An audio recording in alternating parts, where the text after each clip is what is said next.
Doctor साहब, अभी Putin रूस के राष्ट्रपति अ, भारत आए।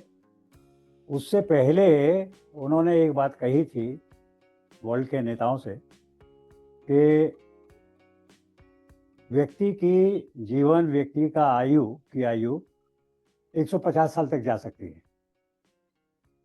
भारत में पहले औसत आयु 30 साल थी, ऐसा उन्होंने कहा, और अब बढ़ के वो 70 साल हो गई। और 70 साल के बाद वो उम्मीद करते हैं कि भारत में व्यक्ति की औसत आयु और बढ़ेगी। जी।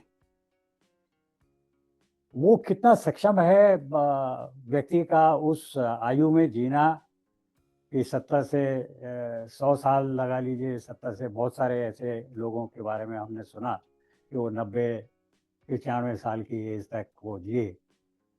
तो शरीर कितना उनका साथ देता है? केवल सांसें चलती हैं या शरीर में जो है इतनी जान होती है कि वो अपने खुद के काम भी कर सके?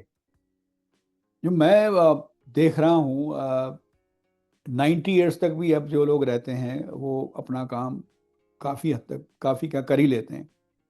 बट जो मैं देख रहा हूँ वो 90 से 100 के बीच वाले लिमिटेड अपना फिजिकल एक्टिविटी कर पाते हैं, इन द सेंस कि वो सेल्फ लिविंग एक्टिविटी जो हम बोलते हैं, जिसमें नहाना, कपड़े पहनना। जो लोग ज़्यादा समय तक जिंदा रहते हैं, जैसे पुतिन के बारे में आपने कहा कि पुतिन ने कहा कि 150 साल तक भी रह सकते हैं। तो कोशिश हो रही है हाँ, 150 साल तक तो जिंदा रहने की। हाँ, साइंस कुछ भी कर सकती है क्या। आजकल जिस तरह का साइंस में, मेडिकल साइंस में देखा जा रहा है, हम पहले सोच भी नहीं सकते थे कि अब नी रिप्लेसमेंट होएगा। ये तो एक नई बात है। और बहुत सारी चीज़ें हैं जो साइंस के, अगर उसकी बातें करें तो ख़त्म ही नहीं होगा अपना। और इन लाइटर वेन उसमें अपना तो नहीं रह जाएगा, सब दूसरों का ही होगा जब हाँ, रिप्लेसमेंट। दूसरा का ही होगा। और आर्टिफिशियल हार्ट तो हो ही रहा है।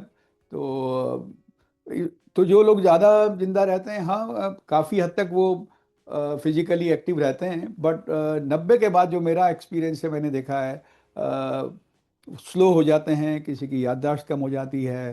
बट मेरा कहना यही रहेगा कि आदमी जब तक भी जिंदा रहे, वो अपनी डेली लिविंग एक्टिविटी में खुद से सक्षम रहे, किसी पर डिपेंडेंट ना होना पड़े। आई थिंक यही ज़िंदगी का हमारा एम है और यही होनी भी चाहिए। लेकिन उस एज में अपने हाथ में तो कुछ नहीं रहता ना, वो तो अब दूसरों के नहीं, हाथ में। दूसरा, हाँ। आपका जो स्वास्थ्य हाँ, है। बट ये एक बड़ा डिबेटेबल सब्जेक्ट आप ले आए कि इस पे कि क्या हमें इस समय तक जिंदा रहना भी चाहिए या नहीं। तो ये मेरे ख्याल से ये बड़ा डिबेट में है। और एज ए डॉक्टर तो मैं ये कहूँगा कि जब तक सांस है तब तक आस है, और हमें जिंदा रहना चाहिए जब तक हम सक्षम हैं, कर सकते हैं। मैं भी काम कर रहा हूँ अभी इस उम्र में भी। डॉक्टर साहब, आपका बहुत बहुत धन्यवाद।